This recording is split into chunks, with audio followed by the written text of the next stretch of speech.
വഖഫ് നിയമ ഭേദഗതി അത് നമ്മൾ കഴിഞ്ഞ കുറേ ദിവസങ്ങളായി ചർച്ച ചെയ്യുന്നതാണ്. നമുക്കറിയാം രാജ്യസഭയും ലോക്സഭയും പാസാക്കി, ഇനി നിയമമാകണം, അതിനുള്ള സംവിധാനങ്ങൾ നടന്നുകൊണ്ടിരിക്കുന്നു എന്നുള്ളതാണ്. രാഷ്ട്രപതിക്ക് മുന്നിലാണ് ഇതുള്ളത് എന്ന് നമുക്കറിയാം. ഈ നിയമ ഭേദഗതിക്കെതിരെ ലീഗ് സുപ്രീം കോടതിയെ സമീപിക്കാൻ ഒരുങ്ങുകയാണ്. രാഷ്ട്രപതി ദ്രൗപദി മുർമു ഒപ്പുവെച്ചതോടെ ബില്ലിന് നിയമപരമായ അംഗീകാരവും ലഭിച്ചിരുന്നു. ബിൽ മൗലികാവകാശങ്ങൾ ലംഘിക്കുന്നുവെന്ന് ചൂണ്ടിക്കാട്ടിയാകും ഹർജി. ഹാരിസ് ബീരാൻ MP വഴി മുസ്ലിം ലീഗ് ദേശീയ ജനറൽ സെക്രട്ടറി PK കുഞ്ഞാലിക്കുട്ടി ഹർജി നൽകും എന്നാണ് നമുക്ക് ലഭിക്കുന്ന വിവരം. ഏതായാലും ഏറെ നിർണായകമായ നീക്കങ്ങൾ പല മുസ്ലിം സംഘടനകളുടെ ഭാഗത്തു നിന്നും ഉണ്ടാകുന്നു എന്നുള്ളതാണ്. രാകേഷ് വിവരങ്ങൾ പങ്കുവെക്കുന്നുണ്ട് ന്യൂസ് ഡെസ്കിൽ നിന്നും. രാകേഷ്, വഖഫ് നിയമം അത് ഭേദഗതി ബിൽ അത് നമുക്കറിയാം ആദ്യം മുതൽ തന്നെ മുസ്ലിം സംഘടനകൾ, മുസ്ലിം വ്യക്തി നിയമ ബോർഡായാലും ലീഗായാലും OIC ആയാലും ഒക്കെ ഇതിനെതിരെ രംഗത്ത് വന്ന പശ്ചാത്തലമുണ്ട്. കോൺഗ്രസും സമാനമായ നിയമപോരാട്ടം നടത്തുമെന്നുള്ള വിവരങ്ങൾ പങ്കുവച്ചിട്ടുണ്ട്. എന്താണ് ലീഗിന്റെ നീക്കം ഇപ്പോൾ?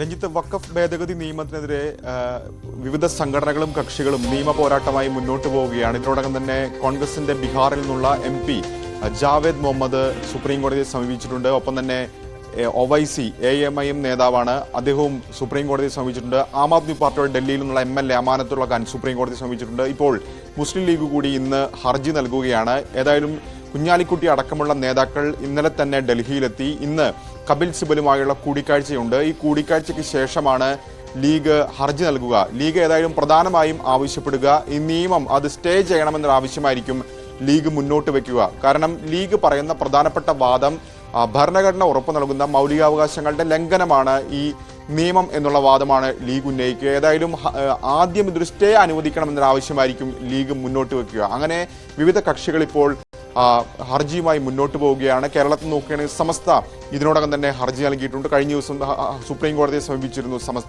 സമസ്തയും ചൂണ്ടിക്കാണിക്കുന്നത് വഖഫ് സ്വത്തുക്കൾ സർക്കാർ സ്വത്താക്കി മാറ്റാനുള്ള ശ്രമമാണ് നടക്കുന്നതെന്നാണ് ഹർജിയിൽ പ്രധാനമായും ചൂണ്ടിക്കാണിച്ചിരിക്കുന്നത്. ഒരുപക്ഷെ മറ്റു ചില കക്ഷികൾ കൂടി വരും ദിവസങ്ങളിൽ ഇതിൽ കക്ഷി ചേർന്നാക്കാം, അല്ലെങ്കിൽ ഹർജിയുമായി മുന്നോട്ട് പോയേക്കാം. പ്രത്യേകിച്ച് തമിഴ്നാട് സർക്കാർ DMK ഒക്കെ തന്നെ പ്രഖ്യാപിച്ചിട്ടുണ്ട് ഇതിനെ നിയമപരമായി ചോദ്യം ചെയ്യുമെന്ന്. ഇന്നലെയും സ്റ്റാലിൻ സമാനമായ പ്രസ്താവന ആവർത്തിക്കുകയും ചെയ്തിരുന്നു. അപ്പോൾ വരും ദിവസങ്ങളിൽ DMKയും കോടതിയെ സമീപിച്ചേക്കാം.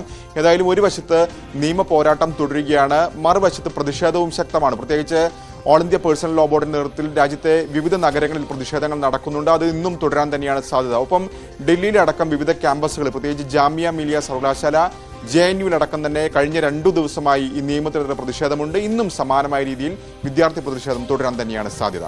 എന്തായാലും വഖഫ് നിയമത്തിനെതിരെ ഉള്ള നിയമ ഭേദഗതിക്കെതിരെ ഉള്ള പ്രതിഷേധമടക്കം ഇപ്പോൾ നടക്കുന്നുണ്ട്. ഒപ്പമാണ് നിയമ പോരാട്ടവും ആരംഭിച്ചിരിക്കുന്നത്. രാകേഷാണ് വിവരങ്ങൾ പങ്കുവച്ചത്.